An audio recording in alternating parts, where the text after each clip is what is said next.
Good afternoon, everybody. Thank you for coming out. My name is Stephen Zacharias. I'm a museum educator here at the Campbell County Rockpile Museum.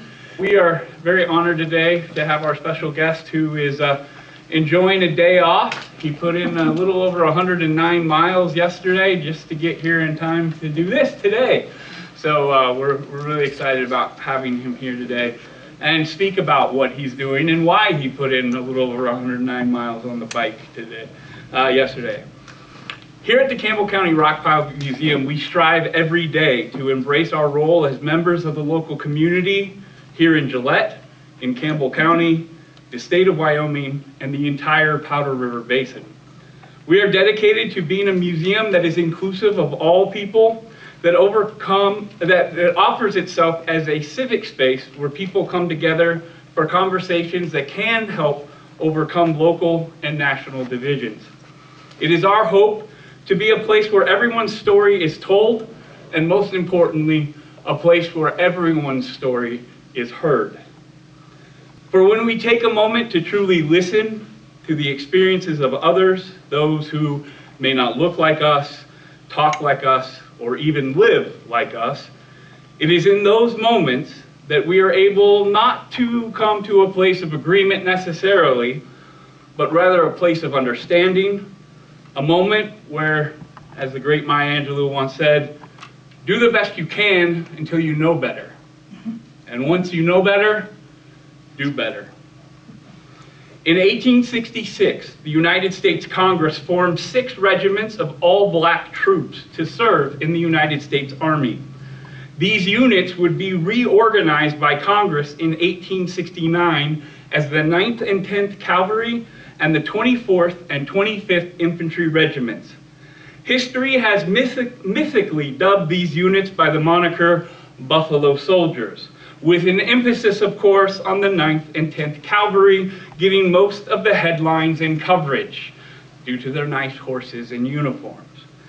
Yet the 24th and 25th Infantry Regiments would play a vital role in the communities that they served, from Fort Snelling in Minnesota to Fort Missoula in Montana, to Fort Meade here in the Powder River Basin, Brownsville, Texas, and Schofield Barracks, Hawaii.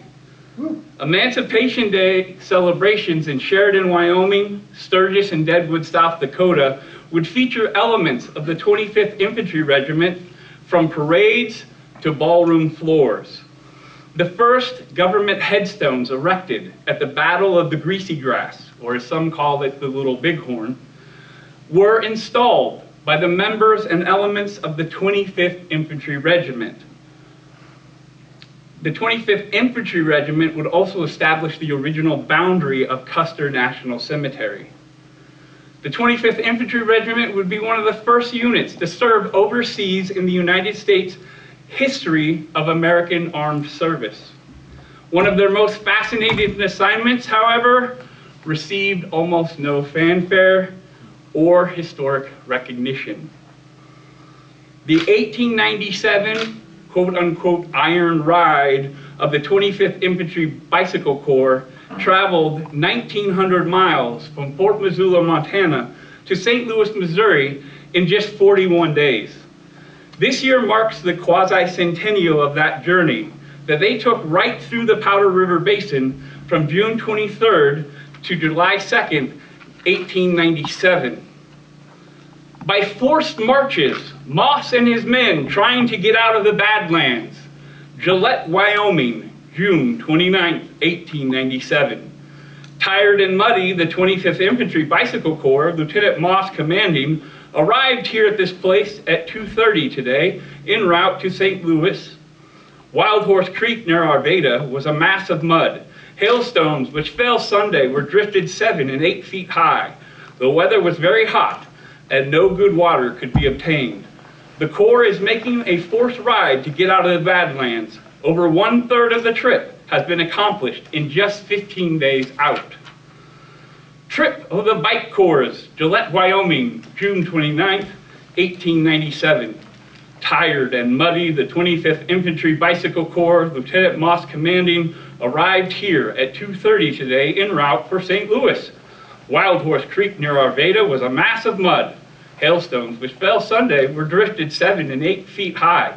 The weather was very hot and no good cold water could be obtained.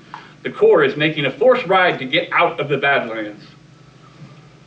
On June 29th, we had about our hardest experience. After having ridden and walked somewhat over 20 miles up an almost continuous grade under a broiling sun, the Corps stopped about 2 p.m. at Gillette, Wyoming for lunch. The next point along the route where water could be obtained was Moorcroft, 30 miles away. Being told that Gillette, the road to Moorcroft was good and slightly downgrade, we naturally thought the run could be easily made in 4 hours, and at 4 o'clock left Gillette. Lieutenant Moss, on their time in Gillette, Wyoming in 1897. I will not give too much away, but they did not reach Moorcroft in 4 hours. They got to Moorcroft after sunrise the following day on June 30th, taking over 12 hours to get from Gillette to Moorcroft. Today, we have the honor to host Mr. Erick Cedeño, aka Bicycle Nomad, who is currently rewriting the journey of the 1897 25th Infantry Regiment Bicycle Corps. Mr. Cedeño was born in Panama City, Panama, and raised in Miami, Florida. He is an HBCU graduate of Bethune-Cookman University. Earlier this year, he was inducted into the Explorers Club as a member of their 2022 class. To be inducted means that individual has been recognized for their dedication to the advancement of field research, scientific exploration, and the ideal that it is vital to preserve the instinct to explore. Exploration was instilled in Erick at an early age by his mother, and his spirit of exploration has seen him travel over 50,000 miles in North America on his bicycle. Most recently, from Louisiana to New York, retracing the route of the Underground Railroad.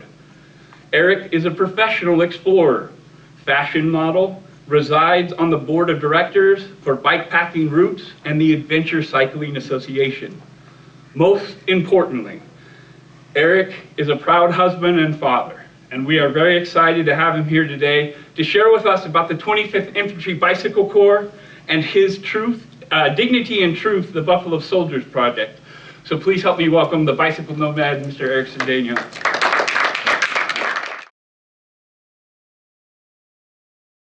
Thank you.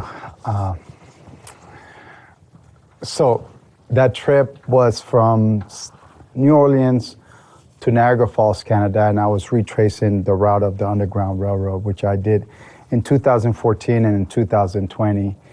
I've always been fascinated with history, travel. At an early age of 12, my mom took me on a two weeks exploration of the Mayan and Aztec civilization, the pyramids, and that just changed my world.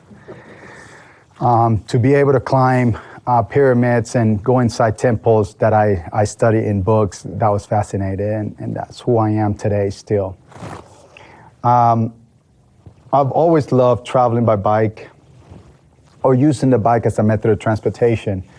But my first trip was from Vancouver, Canada to Tijuana, Mexico. And I just fell in love with meeting people, seeing how they lived, also camping in different places, and just waking up in different places. Just became fascinated with traveling by bike. The following year, I went from Miami to New York City, and then did several explorations. But in 2014, that's when I was like, I wonder if I could travel through history by bike. And I didn't know what that looked like, but I wanted to combine both. And my first exploration was, I wanted to do the Lewis and Clark exploration, but also tell the story of York, who traveled, which I don't know if you guys know who York was, but York was a slave that traveled with the Lewis and Clark exploration, but a lot of the books do not mention him. But through doing that research, I decided, I wonder if I could travel the Underground Railroad and what that looks like.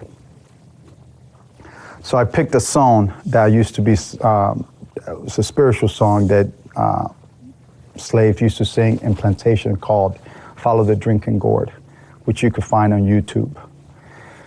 And I took that route, and pretty much the song was a GPS. It wasn't a song, it was a GPS that navigated people to freedom. And it says you follow the Tennessee River to the Ohio River and the Big Dipper, and I'll take you to freedom and to Canada. So fascinated with traveling by bike and traveling through history by bike that I started asking myself, who were the first people that traveled by bike? And so amazing explorations that happened in 1890s, one person, two people team. And then I came across the 25th Infantry. And I was excited to finally be able to see someone that looked like me way back then doing what I'm doing now, but I felt cheated because I never heard about them. And I felt cheated because I was like, I wish I would have, if I would have seen this or someone would have told me about them, I probably would have been inspired the way my mom inspired me to travel. That's why I believe, I get so emotional, but that's why I believe telling the history is so important. Sorry. So personal to me.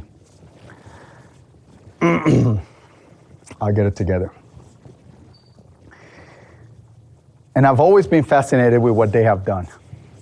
And I said, I want to tell their story because it hasn't been told.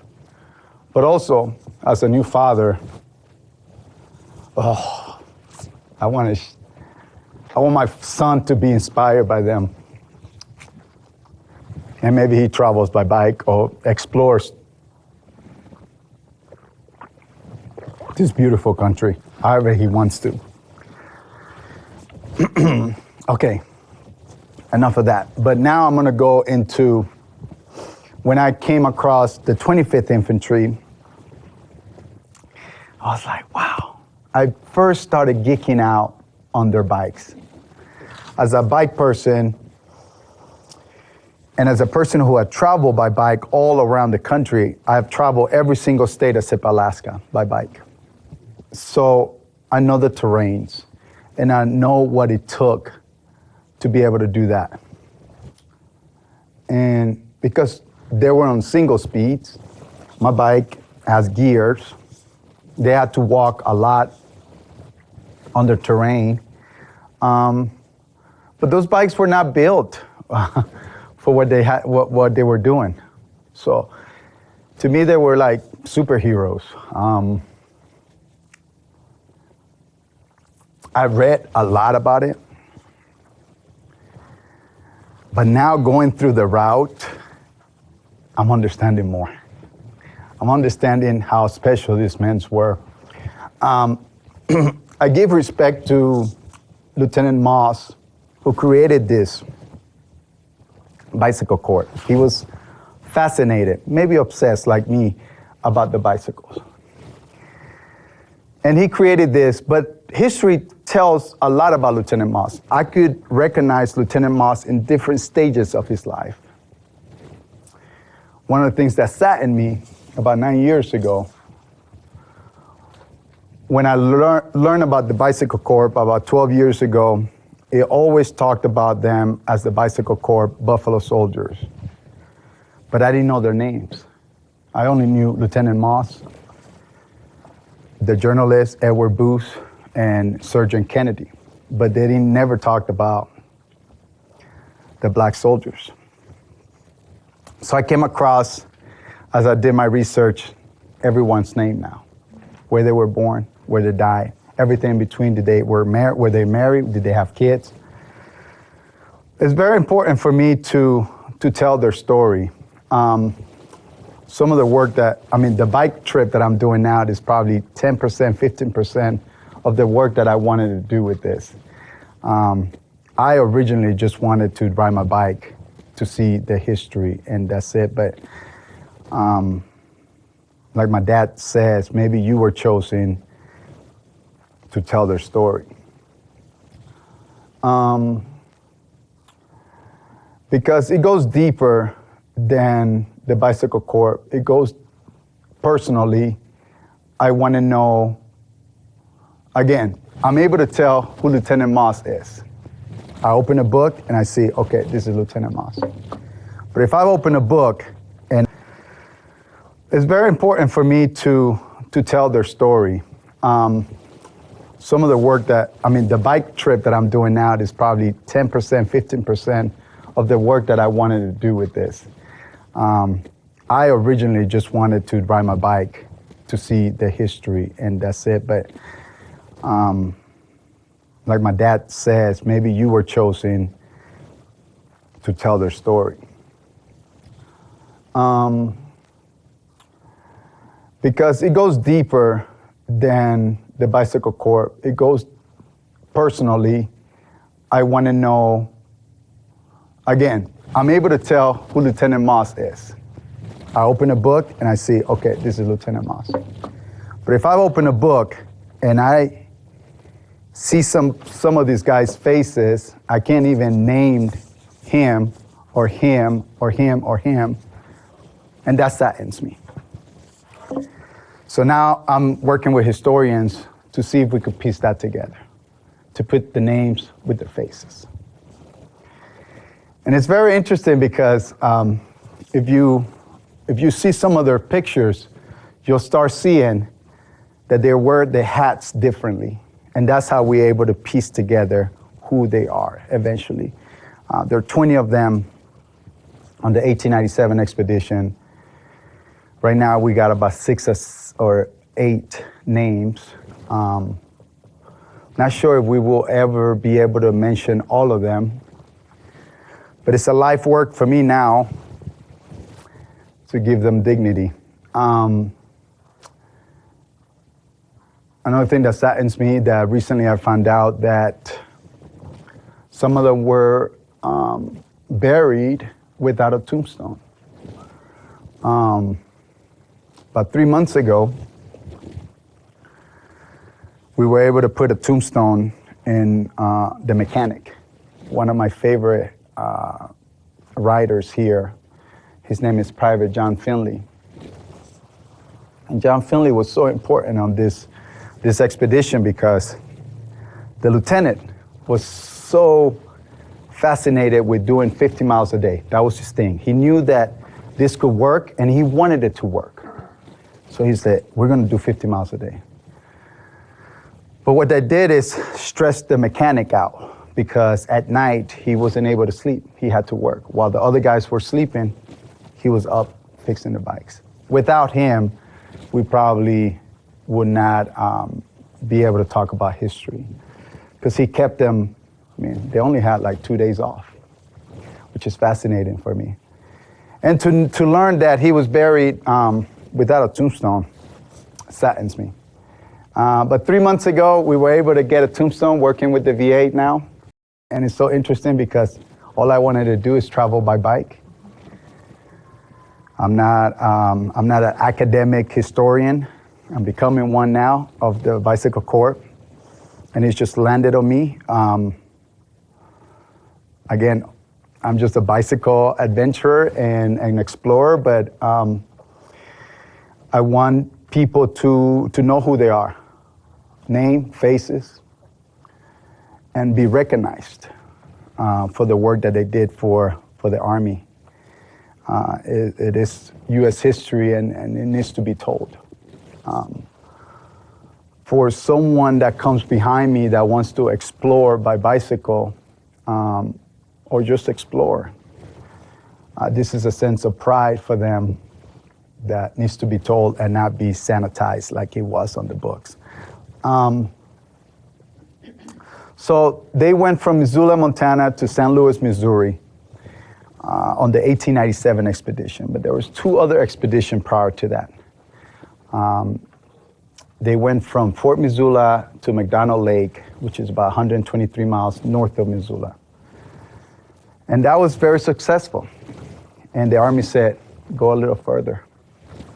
So they went from Missoula to Yellowstone, 400 miles each way, give or take. And they say, go a little further.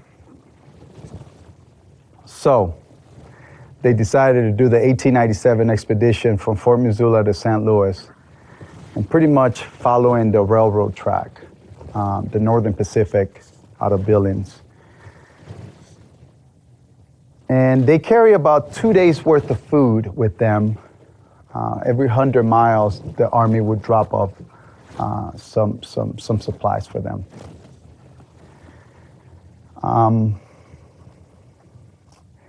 The interesting thing to me is that, I mean, so many things happen to them along the way, and I'm finding pieces together. I know the whole story, but luckily I'm able to work with like Stephen, who is able to tell me what happened locally. Because the books, they just said, okay, they went from here to here, but what happened? What happened here, what happened there? And I was able to stay in Fort Harrison where they stayed. That was very important to me. When I traveled through history, is to stay in places that they stayed. Also in Big Timber, Montana, when they were passing through Big Timber, a Civil War veteran says, oh wow, he was fascinated with the black soldiers coming in on bicycles, and he bought everyone a drink. And I was like, wow, that's so interesting. I want to go to that tavern. And I wonder if that tavern's still there, and it is. Luckily, I went there, and the tavern's still there, and I told the bartender and the manager about the story. They didn't know. But they bought me a drink. I don't drink alcohol, but I drank orange juice, and that was good. Also, there's a picture that we'll show you later in Livingston, Montana. It's one of my favorite pictures because their faces are so, it's clear. And I could say, well, that had to be at the beginning of the trip because their faces were fresh. And through a historian, I found out that it was in Livingston, Montana. And I wanted to recreate that photo, and I was able to, and we'll share that with you guys as well. But traveling through history is very important to me, but I also, to give this man dignity that they deserve. So much to talk and so much I still have to learn about this trip. But an incident happened in Brownsville, Texas that also saddens me, and that's why when I got married about 3 years ago, I thought I'm not gonna travel anymore by bike. I think I've done everything that I had to do, and always wanted to be present for my wife.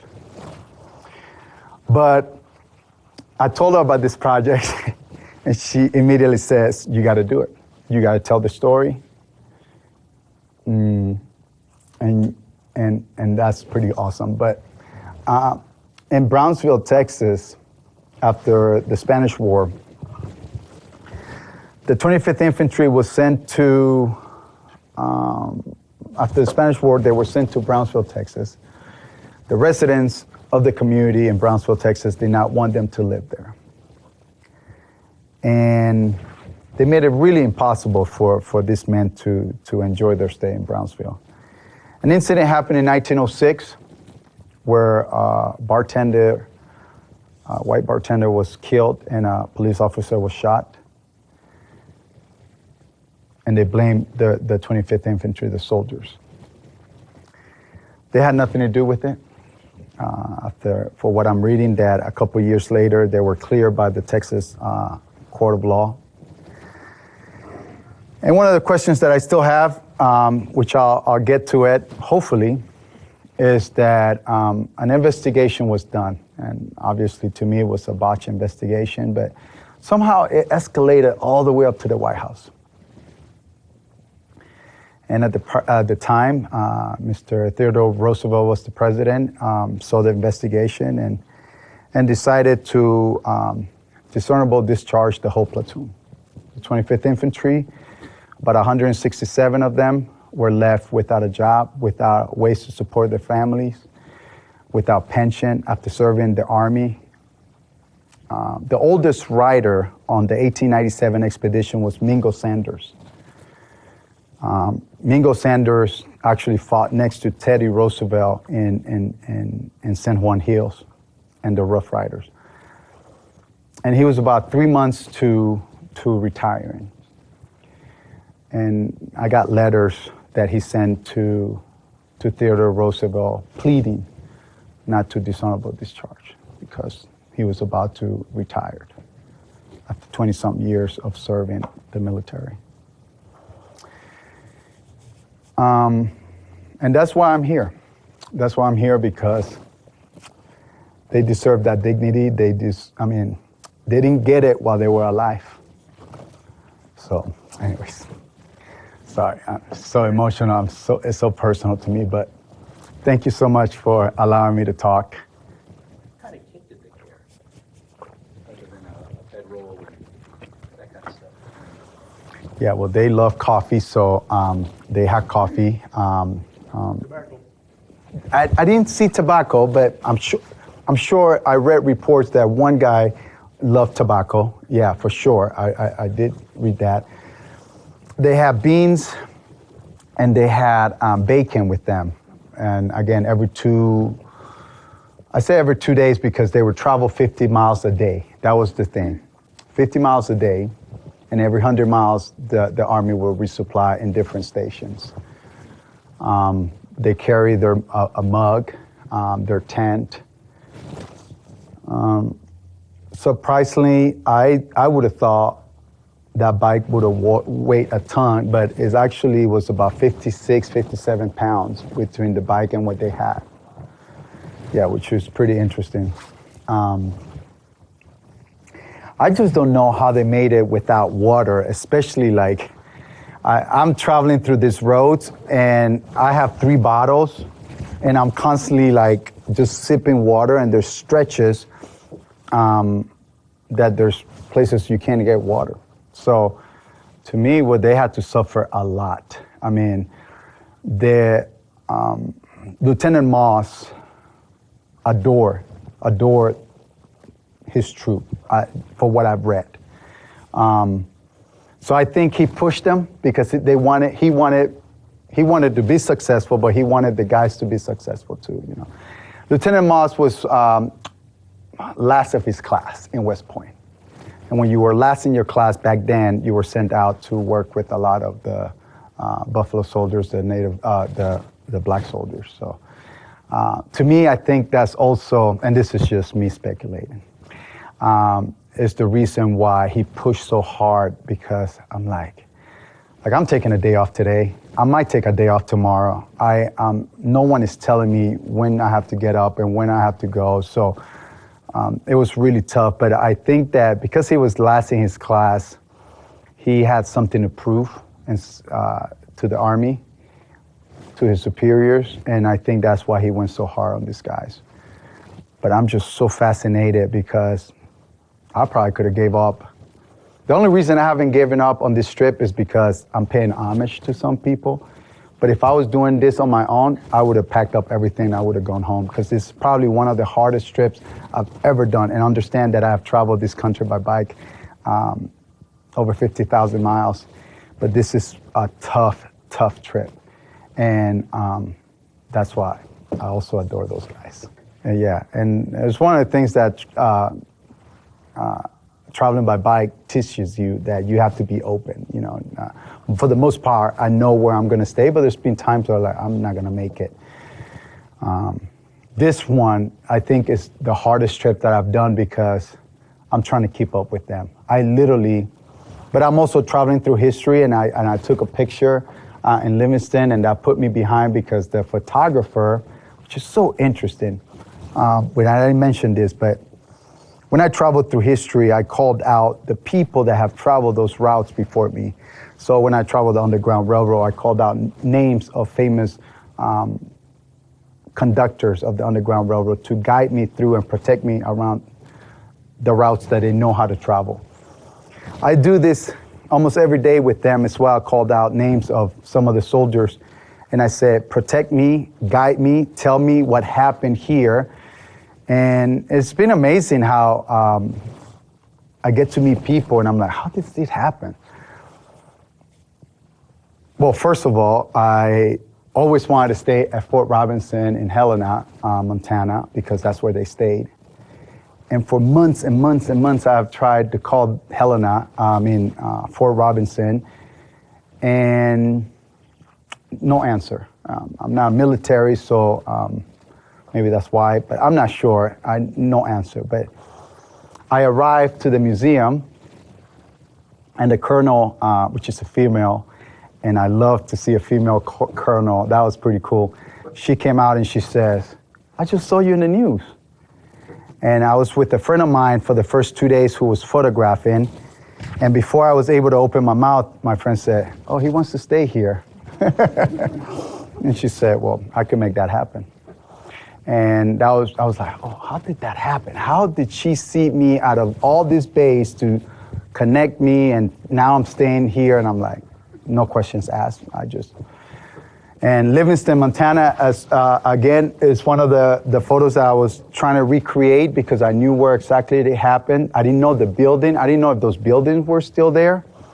But you have that photo? Yeah, I'll try and get the slideshow going again. Okay. And I arrived, and there was a newspaper journalist who asked me for an interview, and I said, okay. I said, I'll do the interview, but can you do this photo for me? He said, sure. And he came out with the iPhone. And I'm like, oh, you don't have a camera? I'm like, this photo deserves a camera. I can't do it with an iPhone. This might be the only photo I'm able to recreate. He said, well, let me call Rob, who has a studio down the street. Well, he called Rob, and Rob comes in. And he said, I know what photo you want. I said, how do you know? He says, I was the one who digitized the original photo to the museum. And I was like, well, you're the one that needs to take it then. And it was so, he was so detailed on everything, on where I was standing, where I needed to stand. But the day I arrived, there was a big shadow. And he said, no, we're gonna have to take this photo tomorrow at 2 o'clock. And I'm like, well, tomorrow I gotta be somewhere in my head. I gotta be somewhere. I'm not sure if I'm gonna be able to, but this photo here. And I have it on my phone, so later after this haul, I'm gonna show you how we were able to replicate that photo. And the next day, we took the photo, and it came out so awesome. And for me, again, it's traveling through history, not only the routes, but like going to physical buildings that they went to, like the tavern. Also, like forts, like Fort Robinson in Nebraska, which I will be staying there around the 4th of July, which is when they stayed. When they were going through Nebraska on 4th of July, they stayed in Fort Robinson a couple of days. So, yeah, I could go on and on and on, but I wanted to know if anyone has any more questions. Yes, sir. Yeah, the previous picture is that bike. Can you back up to that? Yeah, we can. It's a reproduction in England. Very close, but so I know we're gonna go back to that. Oh, that's cool. I could do that. There you go. Yeah, that's a reproduction? Yeah, that's a reproduction of the 1897 Spalding Military Special. The Spalding Military Special, that's cool. So it was a one-speed? Yes. Yeah. Did it have handbrakes? No. No. No. So that was it, 2 wheels and a frame? Yeah. Yeah, someone said, why don't you do it on one of those? I'm like, no, I want to enjoy my trip, you know? I want to enjoy my trip. I honestly, as strong mentally and physically of a rider I am, I don't think I could have done that. I really, it was just such, luckily for me, I haven't experienced maybe 1 day or 2 days of rain, but they dealt with rain a lot, and it was muddy, right? They actually called it gumbo, the mud, because it was just stick. It will stick to the wheels, and every 7 miles they had to like clean it out. It was just messy. Are you riding cross country now? Yeah, I'm riding. Or is it along the roads? I don't know if you said. I'm following as close as possible. To me, it was very important to stay as close as possible to the original route. Obviously, as you know, 1897 to 2022, there's a lot of private land, a lot of public land that was available then. It's not available, but I would say about 85% of the time, I'm following that route. There's a couple of times that I was turned back because it was private property, and I was like, oh, I'm just on my bike, and they were like, no, you can't go through here, which is okay. Then I'll just go back, it happened 3 times, and I wasted a lot of time, but maybe not. There was one incident that out of all the days that I've been on the road, I was like, oh, I regret not going through what they went through, but 2 days later, I made peace with that, and I tell you what happened. Outside Tustin, Montana, they went into the valley, and they followed the railroad track, which I was doing, and all of a sudden I see a county official. He was there, and he was like, oh, what are you doing? I said, I'm following the route, and I show him my phone, I show him all these photos. They said, oh, that's pretty interesting. My family's been here. We started talking about history, and it was so interesting because his family's been there since 1860, as far as he could go. And I told him about the Buffalo Soldiers. He's like, as a county official, I know what you're doing, but I don't recommend you going this way. I said, why? He said, the only way to cross it to the other town is if you get on this railroad bridge. I was like, oh, I could do it. He said, yeah, but the problem is if a train comes at that time, you have to jump into what is the Missouri River. And as you guys know, it's raced, all the rivers are like overflowing. I was like, oh, I'm so obsessed with the history but then I had to put myself back and said, I got to get back home to my wife and my kid. And that's to me it is. And that was the only section that, believe me, from Tustin to Billings, let's say it was 50 miles. 50 miles, it was in my head. I should have gone there. The regiment crossed that river.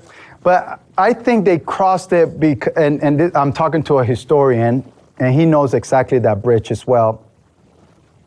And we believe that there's more railroads today, right? There's more people, more commercial. I mean, literally, when this guy was telling me that, a train passed.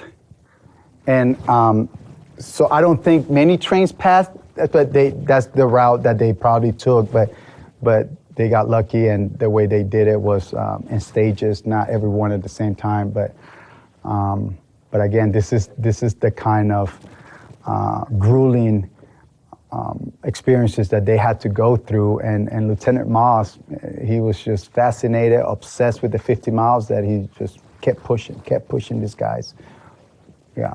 Yeah, and they do report on several river crossings. So on the Missouri River, there's an etching from a goose photo that I haven't found yet. They were several places they were able to take ferries across. They forged them as they did the Yellowstone, where you just put the bike on your back and walk across, do your best. And then other times they do report riding the trestle and having somebody listen for the train to come. So yeah, however you can do it. Yeah, but I after 2 days, and now we were talking about this yesterday, after 2 days, I just no, I think I did the right thing. You said that they walked a fair amount. Is there any percentage on that? Could they actually ride on a railroad embankment, or did they have to walk? Both. They rode some, but most of them they walked.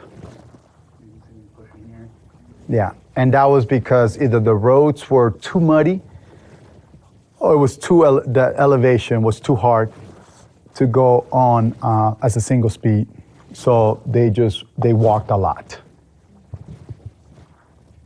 Did Theodore Roosevelt or maybe someone else years later possibly revisit that dishonorable discharge? There was something done. Have you? Yeah. In 70, was it 72 or 74? Yeah, it was, so what happened, Roosevelt made his decision, and then his department, the Secretary of the War Department was a man by the name of William Taft, who, when Mingo Sanders started reaching out to Roosevelt, went to Mingo Sanders and said, hey, come talk to me about this. Keep in mind, he's the Secretary of the War Department. He's the one that signed off on Roosevelt's discharges. He used Mingo Sanders' story as a campaigning talking point to become President Taft. He still didn't do anything about this incident after he became president. Congress investigated from 1907 to 1910, at which point only 14 soldiers, for whatever reason, were reinstated. The remaining were not. It wasn't until 1972 when the Nixon administration took it up again, and they then honorably discharged every single one of them, all 167. Two of the youngest men in the party were still living. They got to receive a discharge in person and were awarded $25,000 for their troubles.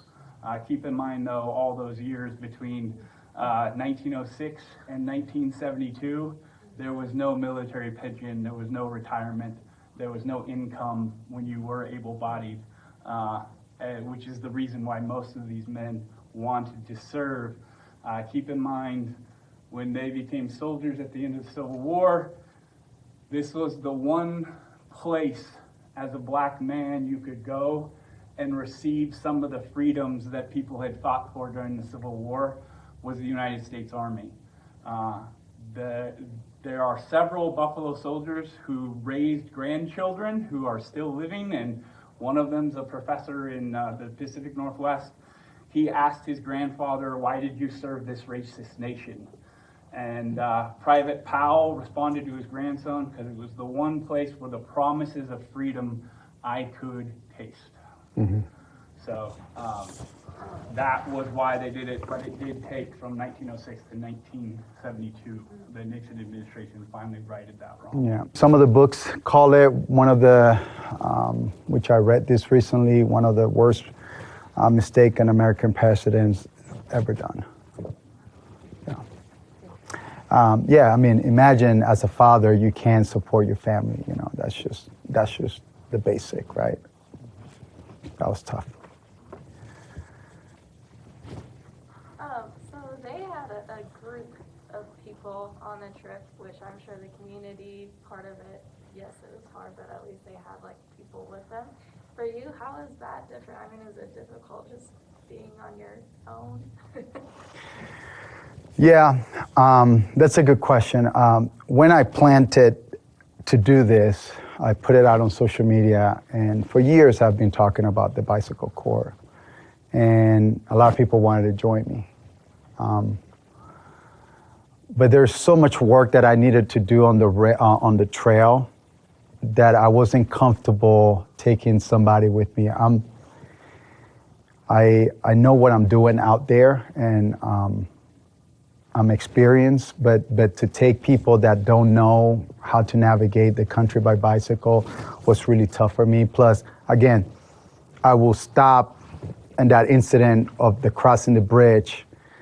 I was like, maybe I could do it by myself. But if I have people, I wouldn't have done that. Because I'm married, that's one of the reasons I said, no, I'm not doing it. But if I was single years ago, I probably would have done it. So I knew that it would be a challenge for me taking people, because I didn't want to have the responsibility of someone's life, you know, next to me. There were no cars back then, but there's a lot of cars today. And some of the time I'm off on a gravel road, retracing the same route they did, but sometimes that gravel road becomes a car-centric road. But also, how I deal with it, I'm able to think on my own and also like not be distracted by talking to a lot of people on the road. So I'm able to do the work that I need to do for this man. Eventually, maybe it turns out that I guide somebody through, this potentially could be my last expedition because the hardest thing is to be away from as hard as it being like the climate, the terrain, but being away from my son is the hardest thing I've ever done. He's 1 year old, and he's keeping my wife busy. I feel she's the one really doing the work. This is Private John Finley. He was actually a mechanic prior to enlisting to the military in Chicago. And luckily for Lieutenant Moss, he had him.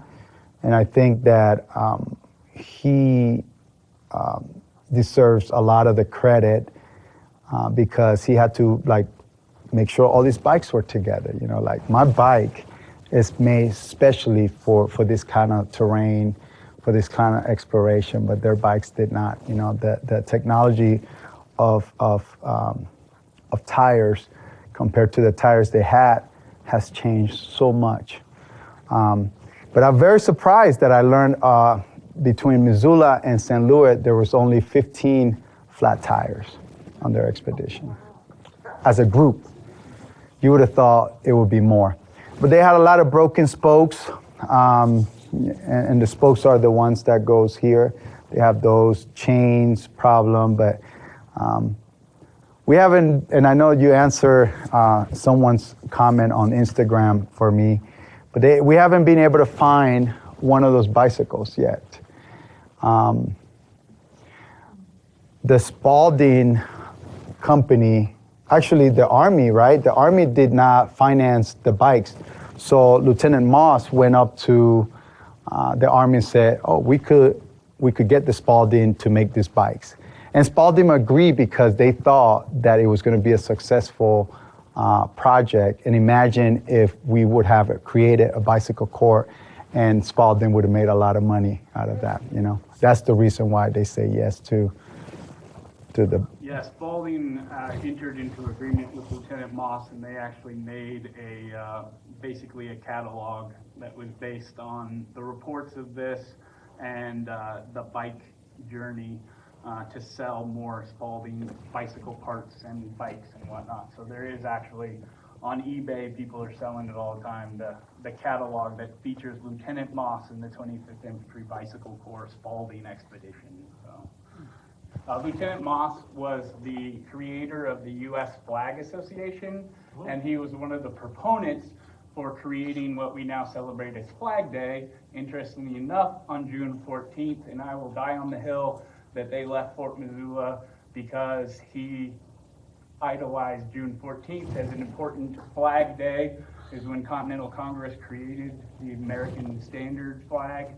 And so I still think he chose that day purposefully. He did a lot of writing after his career in the military, created a lot of the training manuals for troops at West Point, and then also did a bunch of books about the history of the U.S. flag, the U.S. Flag Association, and proponent of creating a national holiday around the flag on June 14th, Flag Day. Unfortunately, he had been in New York visiting one of his publishers, got into a cab. That cab was bisected by a Boston bus, and both the cabbie and Lieutenant Moss lost their lives. I'd have to go back and look. Yeah, me too. I don't recall. And what I learned recently, that is the same corner where John Lennon was killed. That's what I heard.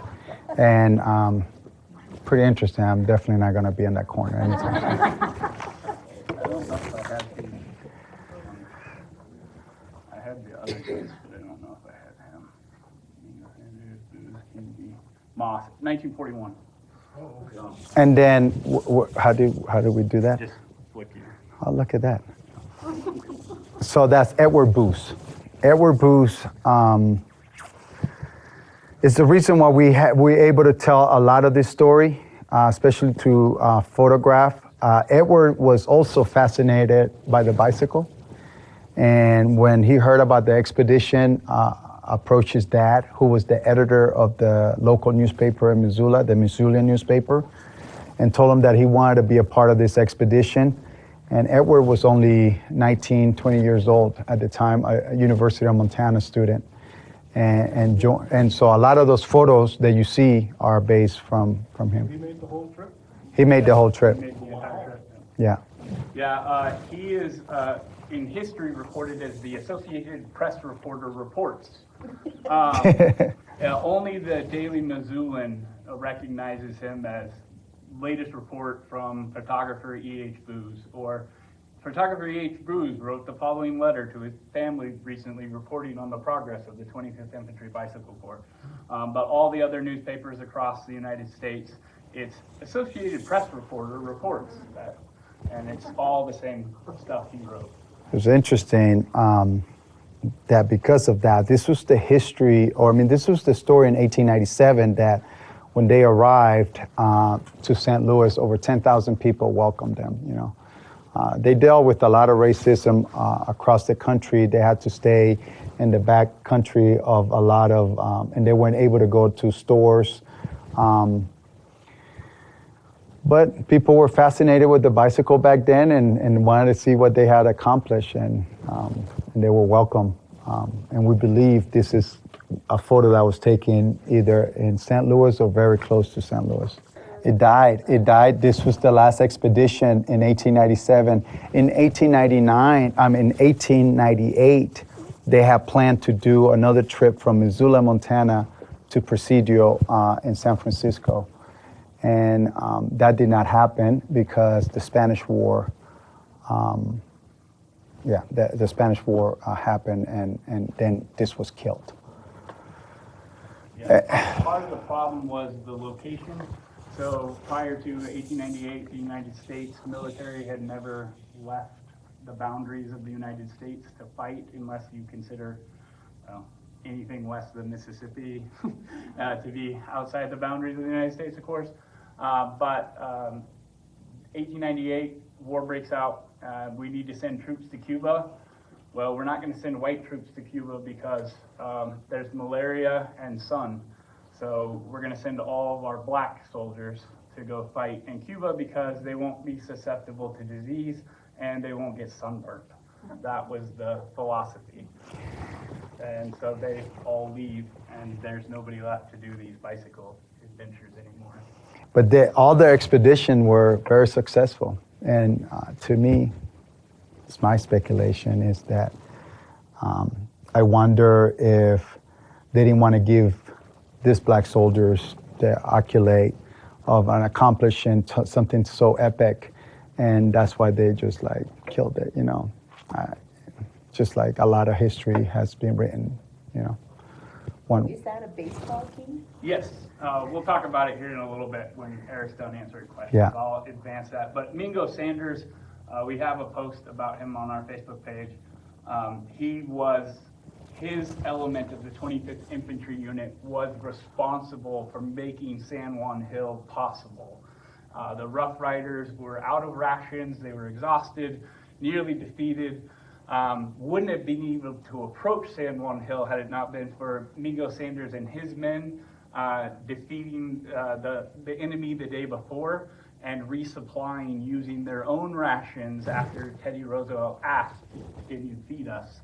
He fed them, and then they provided defense for the Rough Riders to charge San Juan Hill. Of course, only the War Department records give credit to them for that effort.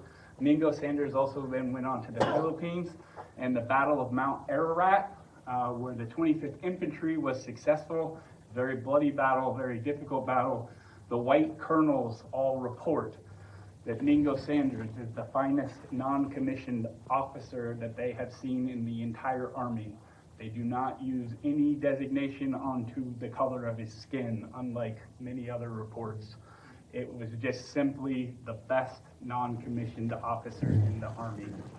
And he was the oldest rider in the 1897 expedition at the age of 39 years old. He wrote it.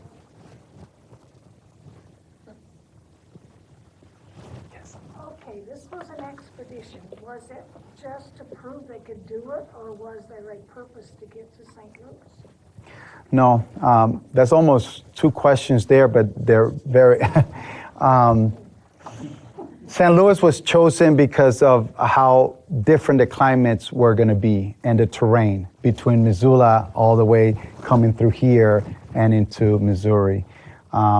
Because before that, they did Missoula to Yellowstone, which kind of like short, yeah, and the climate doesn't change, the terrain doesn't change, and they knew that following the railroad would be kind of safe where they were able to, and that's the route that was chosen. But it was to test the bicycle. I think they really wanted to see if the bike, not replace the horses, but the horses were really expensive to maintain. The bicycle is not. And also, it's cheaper to maintain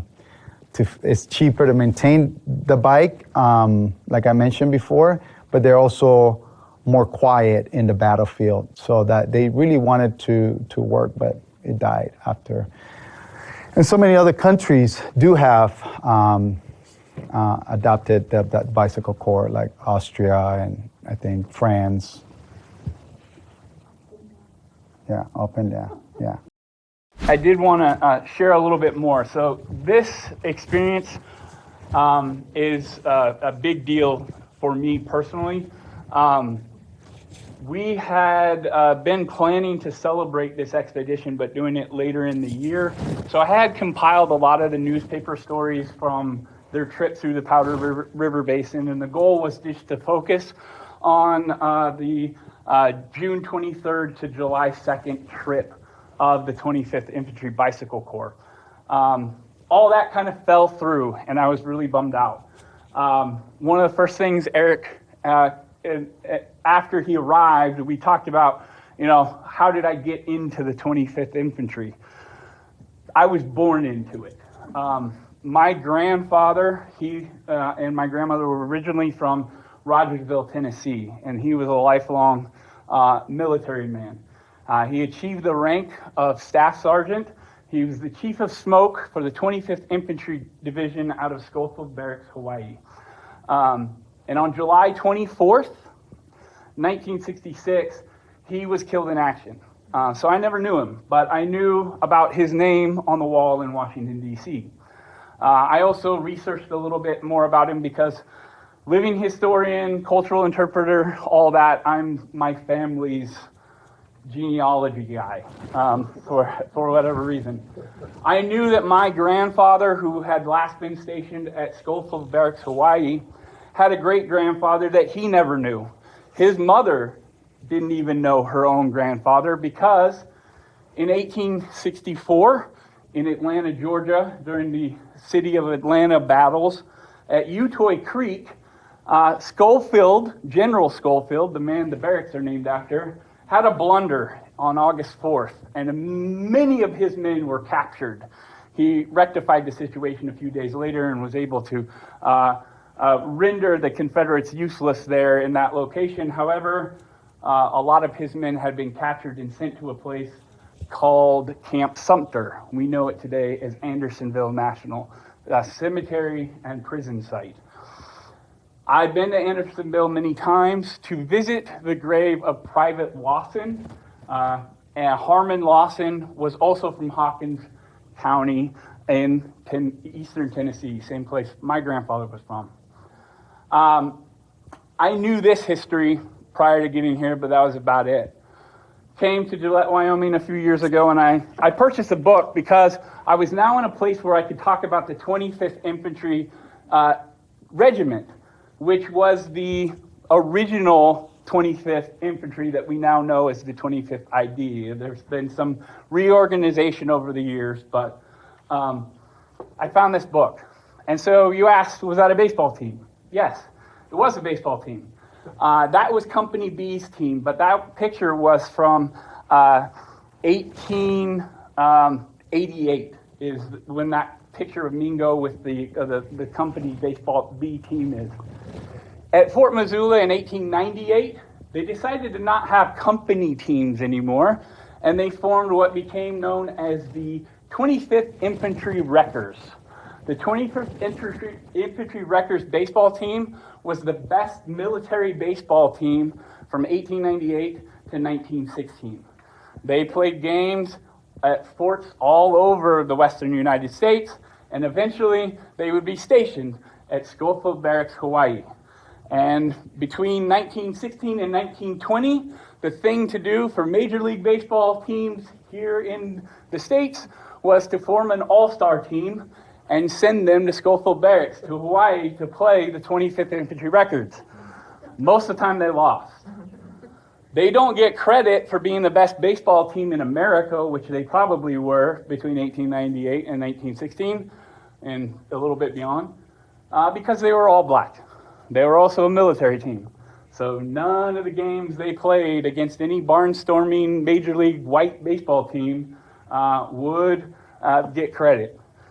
4 men from Schofield Barracks at the end of their career were recruited by Casey Stengel to come play for the Kansas City Monarchs. And many of them are remembered at the Kansas City Negro Baseball Hall of Fame Museum. This book was helpful in that it details a lot of the movements of the 25th Infantry from Fort Snelling, which we have an exhibit about Mr. Eastman, who was there about 20 years before the 25th ever got there, but from Fort Snelling to Fort Missoula and all the way to Schofield Barracks. As I started using this book to prepare for the 25th Infantry celebration we wanted to do this year, I came across page 13. And there was an image of this guy, and underneath it says, Captain James Lawson, 25th Infantry, Commanding Company I from April 20th, 1869 to September 16th, 1892. I then began to see report after report of Captain Gaines Lawson moving his men throughout the western United States from initially from Fort Snelling to Lusk, Wyoming. Then they force marched to a train and found their way to Fort Missoula. He then eventually finds his way to places in Texas and whatnot. Captain Gaines Lawson is one of 2 men to receive the Medal of Honor from a place called Hawkins County, Tennessee. He received it for the Battle of Minville, saving a man's life under fire. And he then went on to serve as the commanding officer of Company I for the 25th Infantry. His cousin is Private Harmon Lawson, buried at Andersonville Cemetery. His nephew and great-nephew is my grandfather. The 25th Infantry story is important to me because working as a volunteer at the Vietnam Veterans Memorial Wall in D.C., while being employed at Colonial Williamsburg, was important to me because I never knew my grandfather. I didn't know anything about him. To tell you a little bit about the people in East Tennessee and the haulers there, you don't talk about the dead because that's just going to bring it on. If you get cancer, you don't talk about cancer. You don't talk about bad things.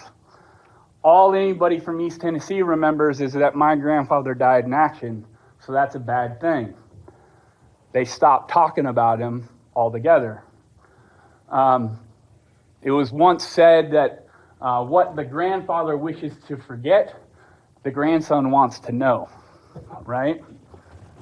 It's also been said, and it's why I do what I do, is that in life you get to die twice. First is that physical death, and then the second one is when nobody says your name. That was very significant to me when I was at the Vietnam Veterans Memorial Wall, because you could hear, I recommend going late at night when the tourists aren't there. That's when the people that are associated with loved ones tend to find themselves, because it's quieter and there's not a lot of questions and there's not a lot of noise. But that's when you get to go and hear stories, and you get to watch grandpas with their grandkids go, see this guy's name right here? Let me tell you what he did in boot camp. And then the kids start giggling because he remembers that guy's name. And those grandkids get to hear what their grandfather was like as a goofball. Not as a soldier, not as somebody who died in a battle, but as a person, as a human. And I translated that throughout my career in that there's a lot of people in American history, they didn't get their names. They didn't get their dignity. They didn't get to be a person. And nobody remembers them because nobody knows who they were. Through my research, through Erick thankfully saying, yes, I'll come speak at your museum, I'm taking the day off anyway, I get to give some people their dignity back. I get to talk about people and not objects and things and material culture that museums are known for.